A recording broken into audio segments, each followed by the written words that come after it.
Good morning, gang. Happy Sunday morning. Okay, before I start, I want to address something that I've got boatloads of emails on and a lot of comments under videos are in regards to what's going on with donations that haven't got there yet. Okay.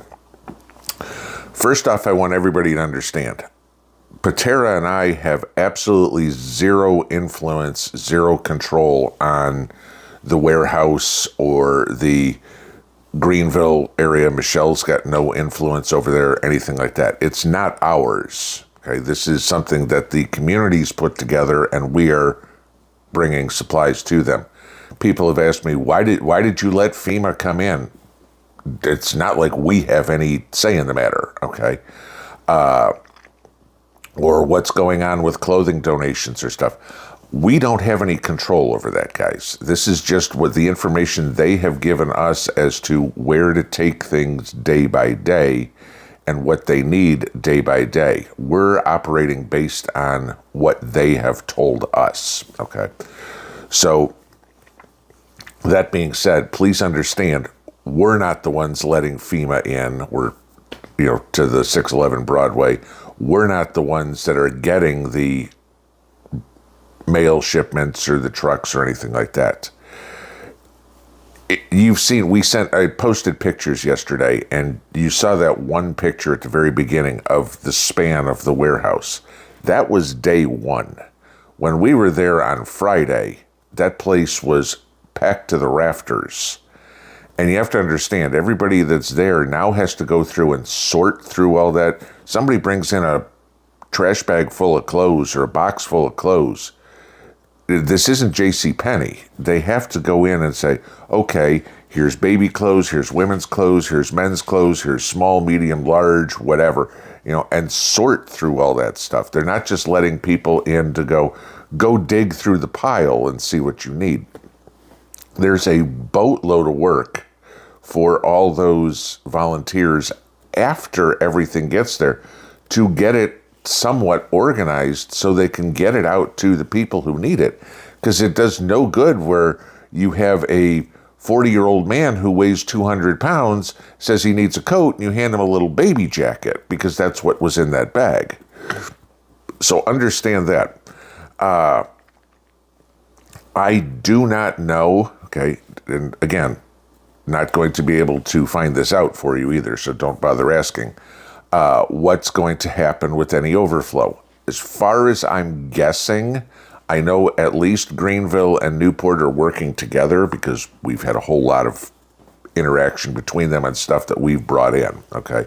Diapers, baby formula, stuff like that. Greenville came over to Newport, picked it up.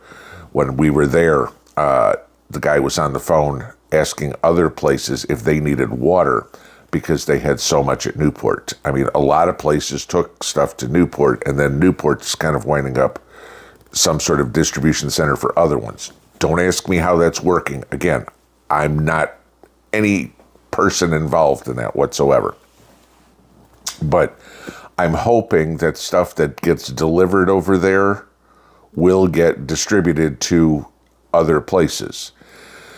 Now, what was supposed to happen Friday, and again, I haven't been in any contact with anybody. There was supposed to be a meeting of all the church leaders on Friday night. So yesterday, Saturday, the churches were all supposed to be able to come and start collecting supplies to distribute to their parishioners, because the warehouse is just a collection center. The churches come get it, and then they distribute it from the churches.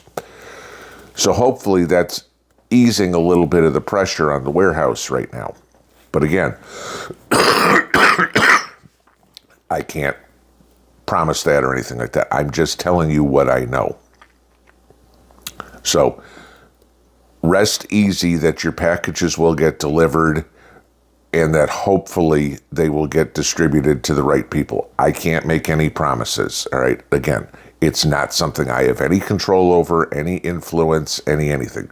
Nor does Michelle, nor does Peta, none of it, nor does Diane, none of us, we're not running the show, okay? So, that being said, a lot of you have asked me, where else can you donate? Okay, I posted yesterday that the Greenville location, according to Michelle, was still taking stuff. How long that lasts, I don't know. They may get dumped on in one day and say, we can't take any more. Okay. Please do not ask me where there are locations in North Carolina, South Carolina, Florida, Georgia, et cetera, et cetera, et cetera. A, I don't have any contacts. B, I don't know. C, I'm not going to look them up for you. Okay. You have Google, just like I have Google. You can Google churches and make calls to churches and see if they're taking stuff. Okay.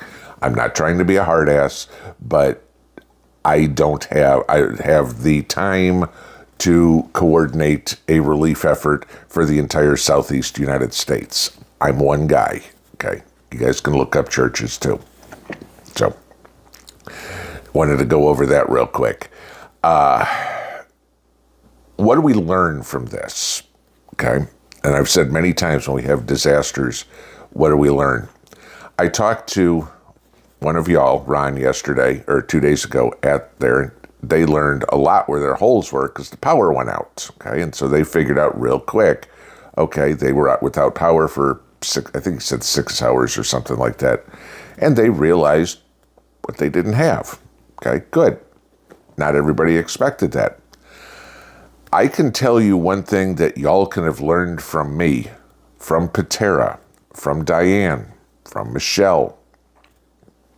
You can't do this on your own. And I'm not talking about organize a charity event.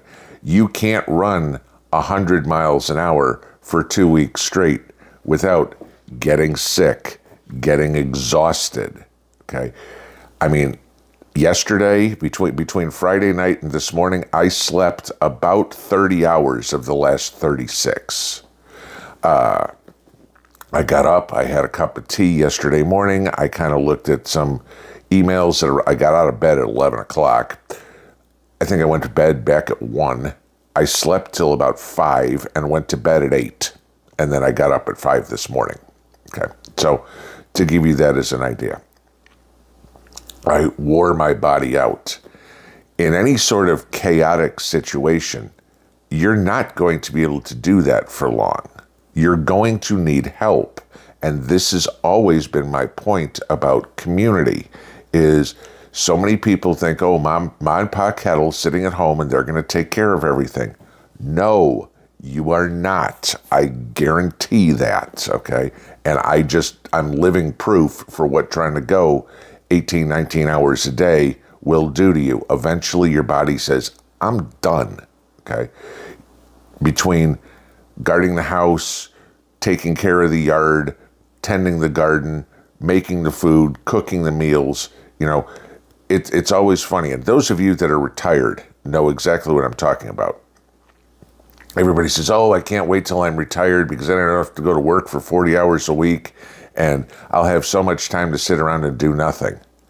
I guarantee you when you're retired, you're not sitting around doing nothing. You're just doing more. You're doing the same amount of work, just you're doing it at home, okay?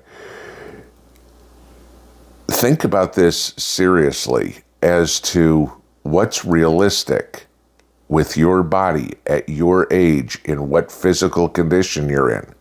I mean, I'll give you this. This was actually one good thing that came out of all of this. I lost 8 pounds in the last 2 weeks. I'm down at 277, okay? It's the lowest I've been since I've started this carnivore journey, all right? Why? Because I was running my body ragged and probably wasn't eating all that well. And the funny part is there were a couple of times in there where breakfast was a chicken fried steak because that was what they had in the restaurant, or I had mashed potatoes with the lunch because that was what was there available to eat. So I didn't exactly eat that great. I tried to, and I still wound up losing about 7 or 8 pounds in the last 2 weeks. So yeah, that's going to happen because you're going to go crazy. You have to take care of your body, and you have to be aware ahead of time that, okay, I'm only going to be able to go on so long, because if the world went foobar yesterday, Mrs. P and I were useless yesterday. I mean, it could have been simple for somebody to come storm through here if yesterday was it. Because, I mean, I literally didn't have the energy to go from bed to this chair. Okay, it was like, oh my God, I made it. I've got some sleep. You can hear I'm still head cold and everything like that, cough. I'll get over it. I'll move on. But remember this. Think about this for when times are going to get tough 3 weeks from now. That you're going to need other people. You are not doing this on your own, guys. Anybody that says you are is wrong.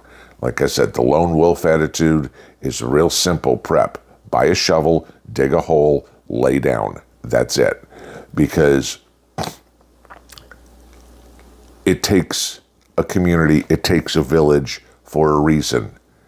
You just physically, none of us have the ability to go that long. Even special forces troops, which they'll go for 72 hours or something like that nonstop. I mean, and those guys are the epitome of young, healthy, in shape, yada, yada, yada. And eventually their body says, I need some rest too. Just remember that. Everybody thinks they're 22 up here, but down here, not so much. Have a good Sunday. Pinball out.